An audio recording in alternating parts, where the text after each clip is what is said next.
Have you ever wondered how far family loyalty goes? What are the limits of forgiveness?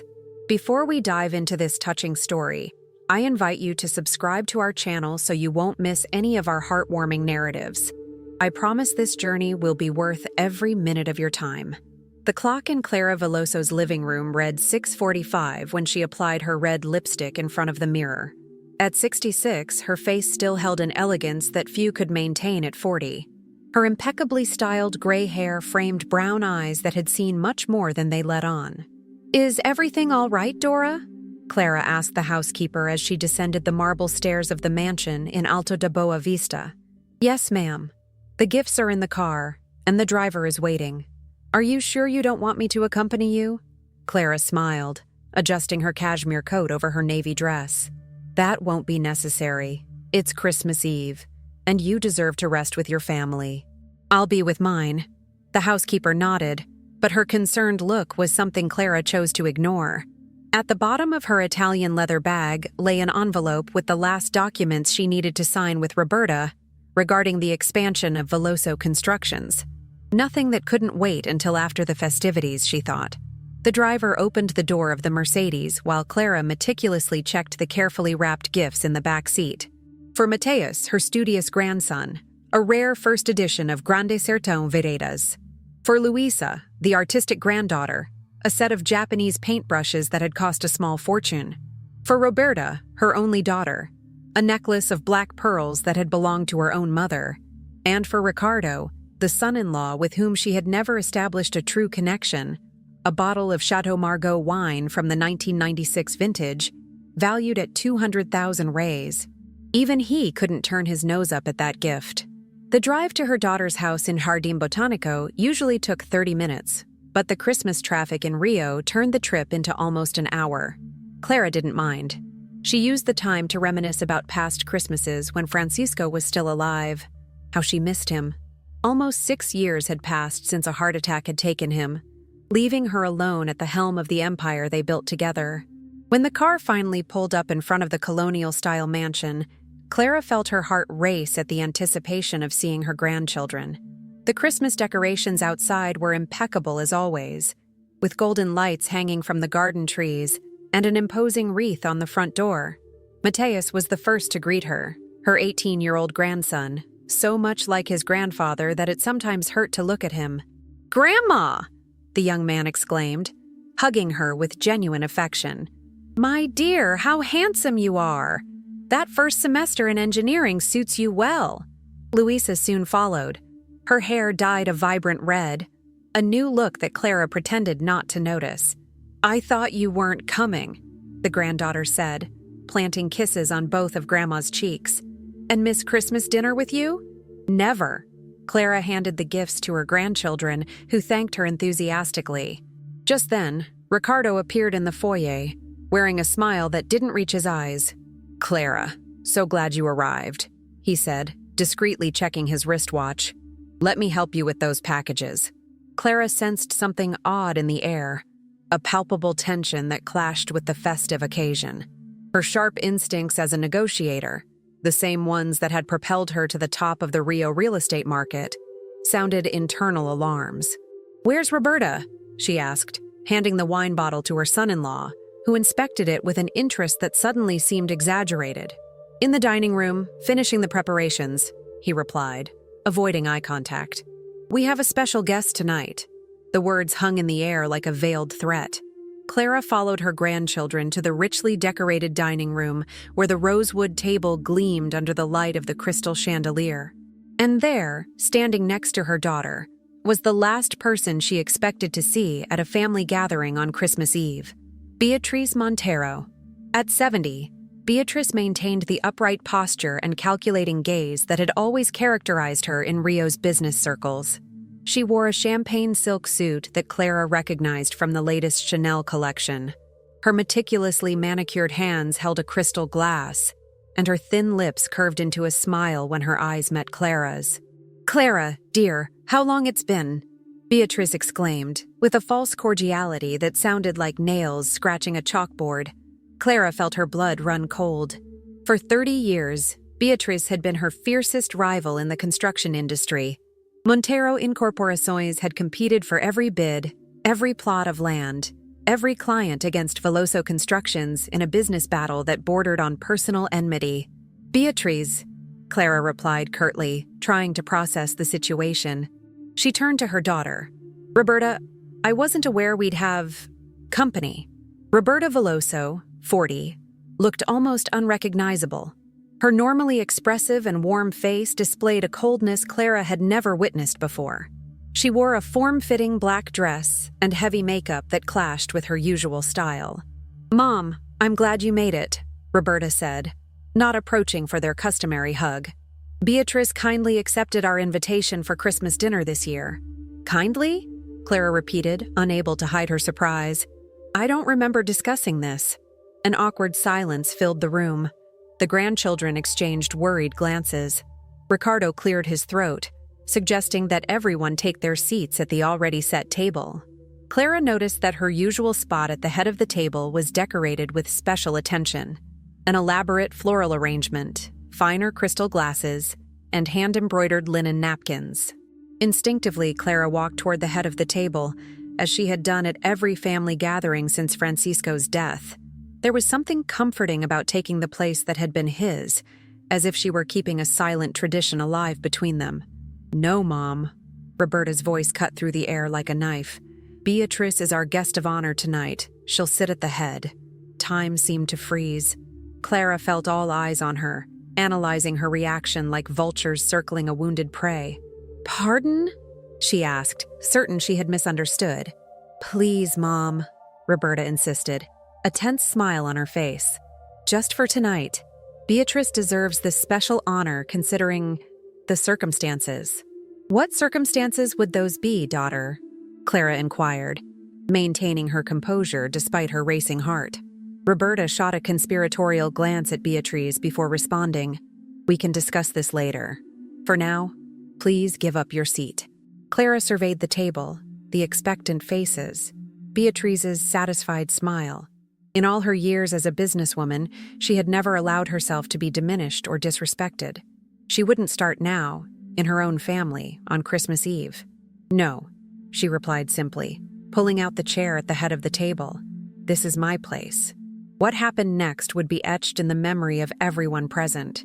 With a swift and violent motion, Roberta shoved her own mother with such force that Clara lost her balance and fell to the polished wooden floor.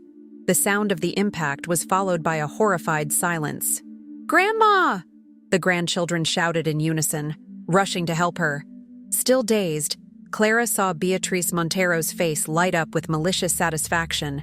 She also caught sight of Ricardo's terrified expression, as if the situation had completely spiraled out of control. But it was Roberta's look that hurt the most. A vacant stare, almost indifferent to the humiliation she had just inflicted on her own mother.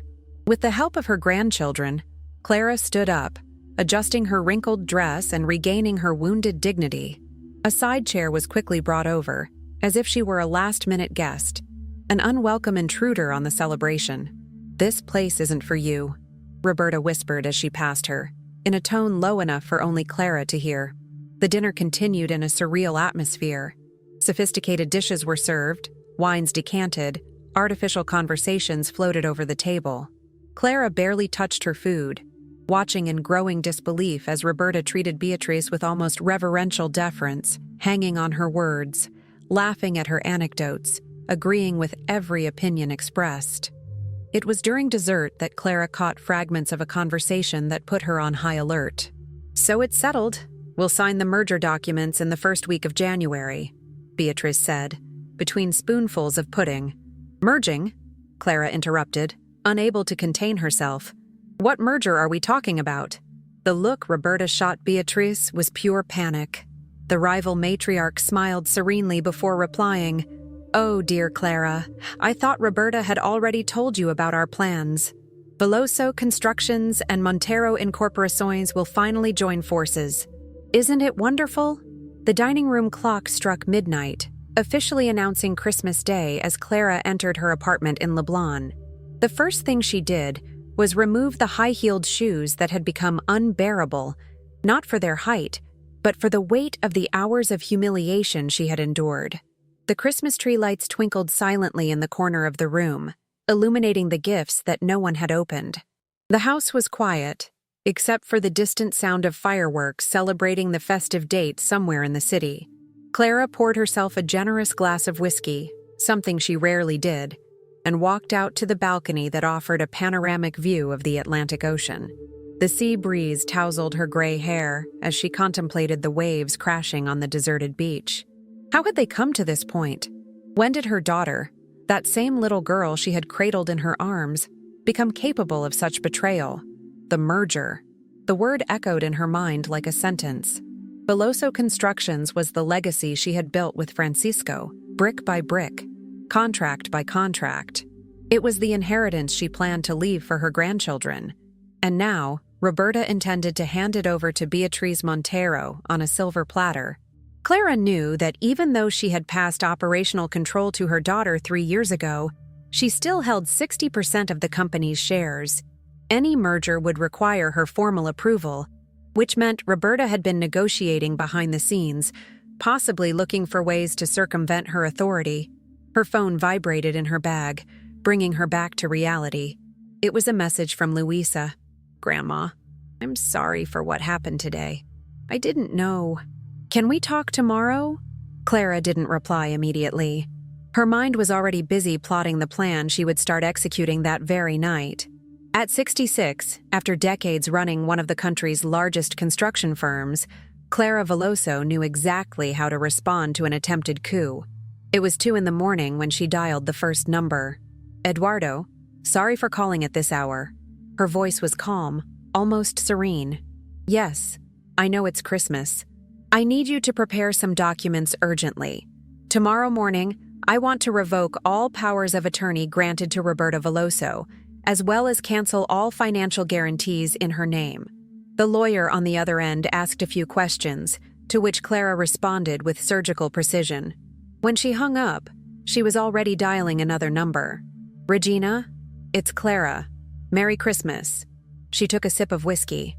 "I need you to freeze all joint accounts with Roberta immediately." "Yes, all of them. And prepare a complete report of all transactions from the last 6 months. I also want to know about any signatures, contracts, or preliminary agreements she may have made without my knowledge." The CFO, awake in the middle of the night, promised to have everything ready before dawn. Clara thanked her and made a third call. "Marcia? Sorry to interrupt your Christmas dinner." Her voice now carried a steel determination. "Starting tomorrow, Roberta Veloso will no longer have access to the company offices. Change all the passwords, block her badge, and clear her office. Leave only a note on her desk that says, 'This place isn't for you.' She'll understand the message." When she finished the last call, the sky was beginning to lighten on the horizon. Clara took a long shower, as if she could wash away not only the physical exhaustion, but also the hurt that had infiltrated her heart. She dressed in clean clothes, made a strong coffee, and sat at her work desk in her home office. She opened her laptop and began reviewing documents, contracts, bank statements. Within a few hours, she had before her a disturbing puzzle. Over the last 18 months, Roberta had systematically embezzled resources from the company through an elaborate scheme of shell companies. She found evidence that her daughter had used corporate contacts to secure side contracts, charged unreported commissions for supplier referrals, and even sold inside information to competitors. In any other circumstance, such actions would not only constitute just cause for dismissal, but also crimes liable to prosecution. The sun was already high when Clara finally allowed herself a moment of rest. She closed her eyes briefly, only to be awakened by the ringing of her phone. It was Matthias, his voice trembling with concern. "Grandma, what's happening? Mom is getting calls from banks, suppliers, all demanding immediate payments. She's in a panic." Clara took a deep breath before responding. "Matthias, your grandfather always said that there are consequences for every choice we make in life. Your mother made hers. Now she'll have to face them." "But Grandma, it's Christmas," the young man protested. "Yes, dear, it is Christmas. The day your mother chose to push me to the ground in front of the whole family to give my place to my greatest rival." Her voice remained calm but firm. "Tell her we still have much to discuss. But not today. Today, she will begin to understand the true value of what she tried to throw away. When she hung up, Clara allowed herself a moment of vulnerability. A solitary tear rolled down her wrinkled face. This wasn't how she had imagined spending Christmas, executing a containment plan against her own daughter. But the business world had taught her a harsh lesson. Weakness, even momentary, is rarely forgiven. 3 days passed in a blur of intense activity. Clara restructured the board of Veloso Constructions, reinforced contracts with key clients, and personally met with major investors to assure them that the company would remain under her control. Meanwhile, Roberta's world was crumbling.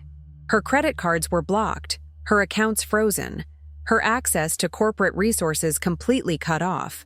The luxurious apartment in Jardim Botanico, technically company property, received a notice to vacate in 30 days.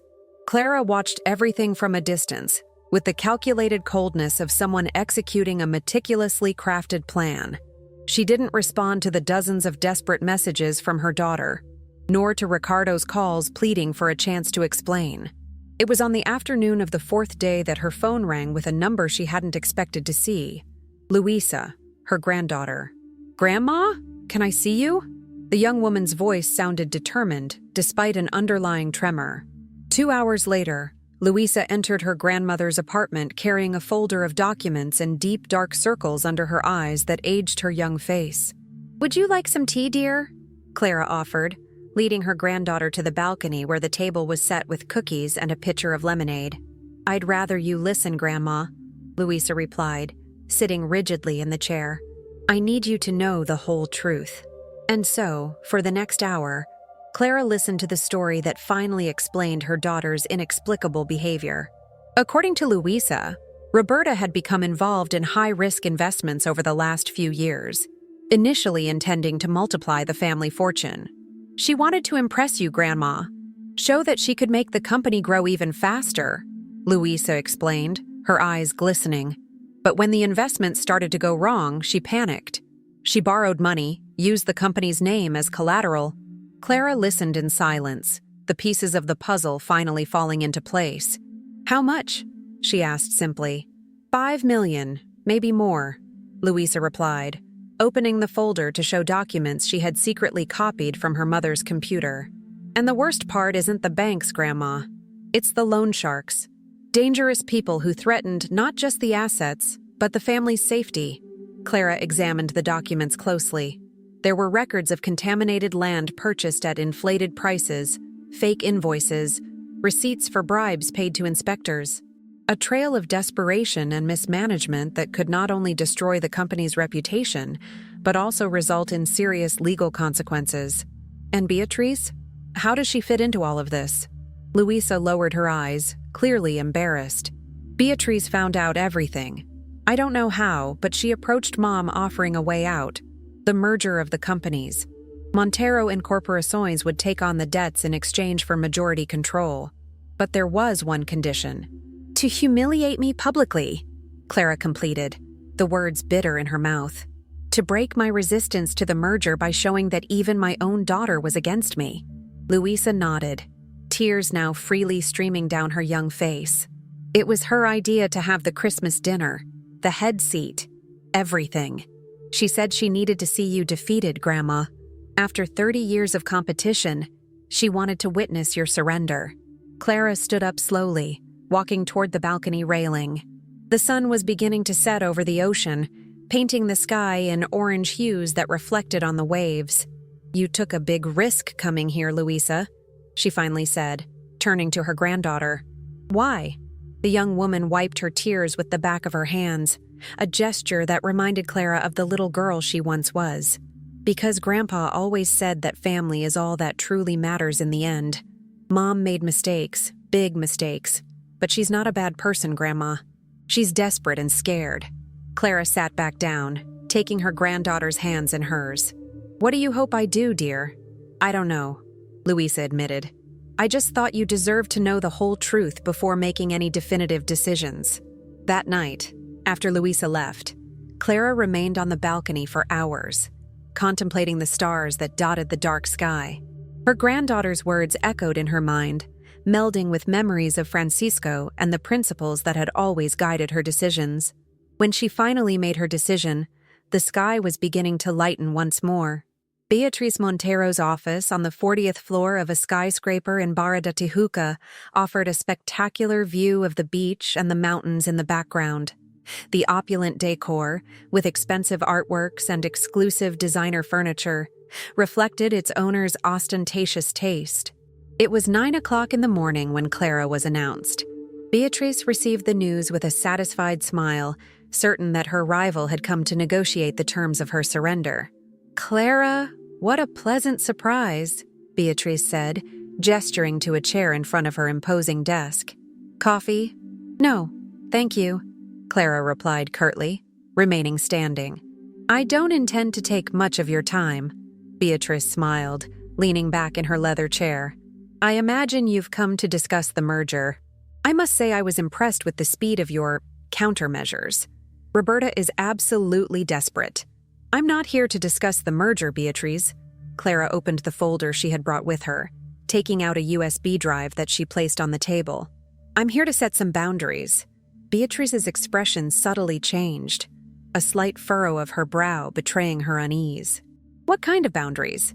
Clara leaned slightly over the table, her voice calm yet unyielding. "On this USB drive are documents detailing your own illegal activities over the past 15 years. Bribery of inspectors at the Barra Garden shopping construction site, alteration of environmental reports for West Zone condominiums, tax evasion through offshore companies in 3 different countries." Beatriz's face visibly paled. "You're bluffing." "You know I'm not," Clara retorted. "For 30 years we've competed in the market, Beatriz.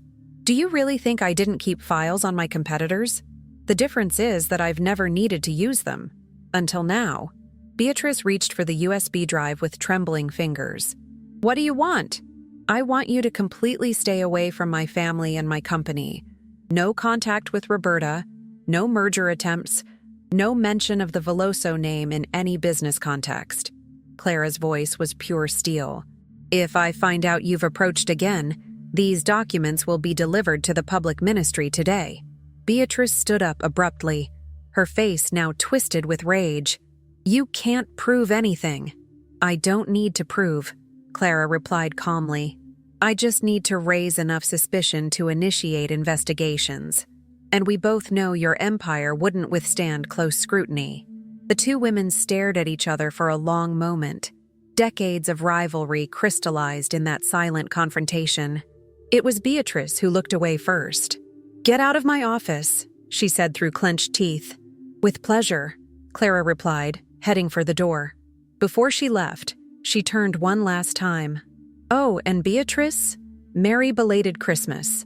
2 hours later, Clara was in the main conference room of Veloso Constructions.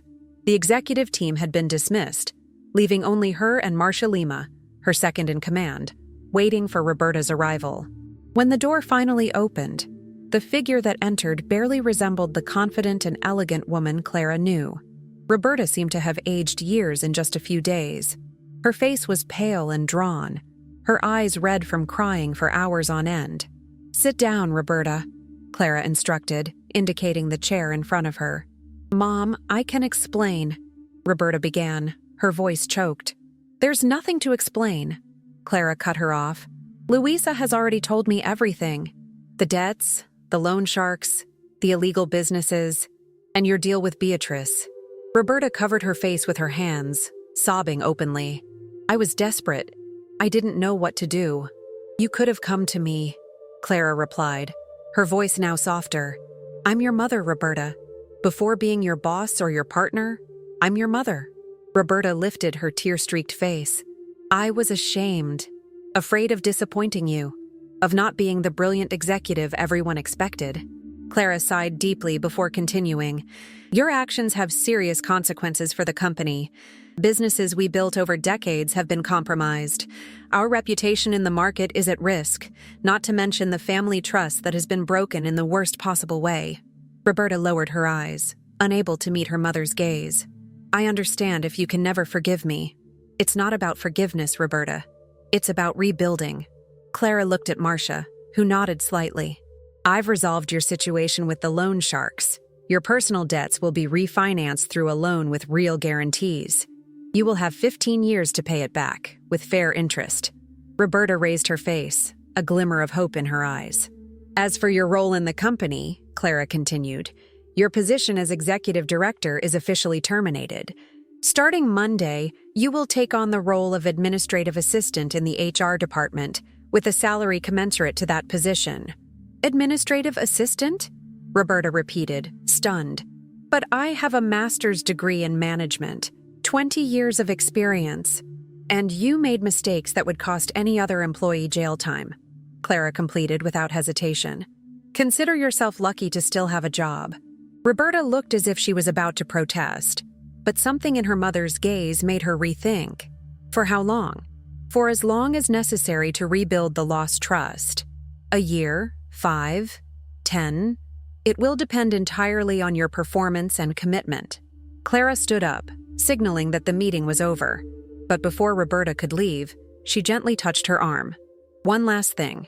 Your father always believed that people deserve second chances. That's why you're getting yours. Don't waste it. A year later, Christmas Eve brought a different atmosphere to Clara's mansion in Alto de Boa Vista. The lights twinkled on the enormous tree in the main room, and the aroma of roasted turkey and Christmas spices filled the cozy space. Clara adjusted the silverware on the Portuguese lace tablecloth, making sure everything was perfect for the guests who would arrive soon. Dora, the housekeeper, watched with a discreet smile as her employer prepared. You seem excited tonight, she commented, placing another crystal dish on the table. Clara nodded, allowing herself a rare smile. It's the first Christmas we're spending together since, well, you know. The intercom buzzed, announcing the arrival of the first guests. Clara smoothed her red dress, took a deep breath, and headed to the door. Luisa was the first to enter, now with her natural hair color and a simple yet elegant dress. She hugged her grandmother with genuine affection. Merry Christmas, Grandma. I brought those truffles you love. Next came Matthias and his newly introduced girlfriend, an architecture student he had met in college. The young man seemed more mature, more grounded. The events of the past year had forced him to grow up quickly. Mom is parking the car, he informed after greeting his grandmother. She insisted on driving herself. Clara nodded, feeling a slight anxiety. Her relationship with Roberta had gone through a long and difficult path of reconstruction over the past year. Painful conversations, family therapy sessions, moments of relapse, and gradually, small steps toward healing. When the doorbell rang again, Clara opened the door personally. There stood Roberta, alone. Ricardo had left 6 months earlier, unable to adapt to the new financial and social reality of the family. The divorce was still underway, another wound to be healed with time. The transformation in Roberta was evident. Her hair, now streaked with gray that she no longer bothered to hide, was pulled back in a simple bun. Her face, less made up, bore the lines of expression that told the story of the difficult years she had lived. She wore a discreet navy blue outfit, a far cry from the ostentatious clothing she used to wear. In her hands, she held a small box wrapped in silver paper and a bouquet of white lilies, Clara's favorite flowers. "Mom," she said simply, her voice heavy with contained emotion. The two women looked at each other for a long moment, decades of shared history hovering between them like an open book. Then, in a simultaneously simple and profoundly meaningful gesture, Clara opened her arms. The embrace was long, silent, filled with everything that words could not adequately express. When they finally parted, both had misty eyes. "Come in. It's cold out here," Clara said, leading her daughter inside. Dinner unfolded in a warmly simple atmosphere. Light conversations, shared stories, some laughter. Nothing of the tense formality of the previous year, no veiled competition, no hidden agendas, just a family trying to rebuild their bonds. During dessert, Roberta asked for permission to speak. She stood up, champagne glass in hand, visibly nervous. "I would like to thank everyone for being here tonight," she began, her voice slightly trembling. "This past year hasn't been easy for anyone, especially because of me."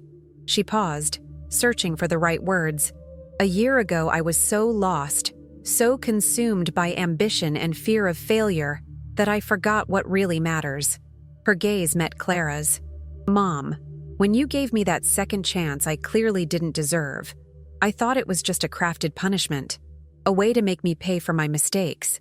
Clara watched her daughter in silence, allowing her to express everything she needed to say. But now I understand it was the greatest act of love anyone has ever done for me, Roberta continued, her eyes shining with contained tears. You could have sued me, publicly exposed me, left me to face the consequences of my choices alone.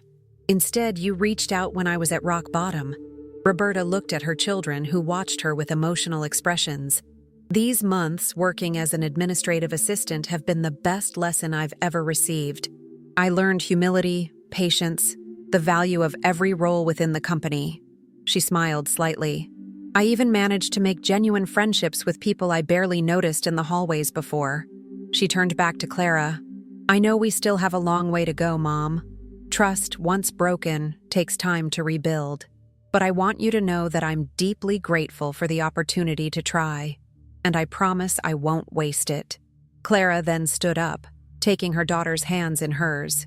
When your father was with us, she said, her voice soft but firm, he always repeated a phrase that became almost a mantra in our family. Sometimes we need to fall to learn how to walk again. A sad smile crossed her lips as she remembered Francisco. During this past year, I often wondered if he would have approved of my decisions, if he would have been as harsh as I was, or if he would have simply forgiven everything at once. She looked around the table at the attentive faces of her small family. What I learned is that true love is not just about forgiving unconditionally. Sometimes, the greatest demonstration of love is allowing those we love to face the consequences of their choices. Not out of revenge or punishment, but because that's how we grow. Clara raised her glass in a toast. To our family, imperfect, broken in some places, but still ours. And to the second chances we all deserve when we are truly willing to change. The crystals clinked in the room lit by the Christmas tree. Outside, the first flakes of a rare snow in Rio de Janeiro began to fall, as if the universe itself wanted to mark the moment of renewal. Later, when the grandchildren had already retired and the house was quiet, Clara found Roberta on the balcony, contemplating the illuminated city below. "What are you thinking about?" she asked, joining her daughter. "How strange the path of life can be," Roberta replied, not taking her eyes off the landscape. "A year ago, I had everything I thought I wanted: power, status, money, and I was completely empty inside." Clara watched her daughter's profile, noting how time and experiences had sculpted a new woman from the one she knew. "And now?" Roberta turned, a slight smile on her lips. "Now I have a rented apartment that's a third the size of my previous one, a job that could pay for the manicures I used to get, and half my old friends won't even answer my calls." She paused significantly. "And I've never felt so rich." Clara felt her heart warm at those words. She took her daughter's hand, squeezing it gently. "You know, when I reached your age, I thought I had learned everything I needed to know about life," she said, her voice barely above a whisper. "What naivety on my part. Life never stops teaching us, Roberta. It never stops surprising us. The secret is to keep an open heart for the lessons, no matter how painful they may be." The two women stood side by side in silence, watching the stars that dotted the night sky. The past, with all its hurts and mistakes, had not disappeared. It was there, woven into the fabric of their lives like threads in a complex tapestry. But now there were new threads being added, threads of understanding, of forgiveness, of new beginnings. In the matriarch's chair, Clara had learned her most valuable lesson, that true power lies not in controlling or punishing, but in the wisdom of knowing when to be firm and when to be gentle. And Roberta, on her path to redemption, discovered that sometimes we lose everything just to find what really matters.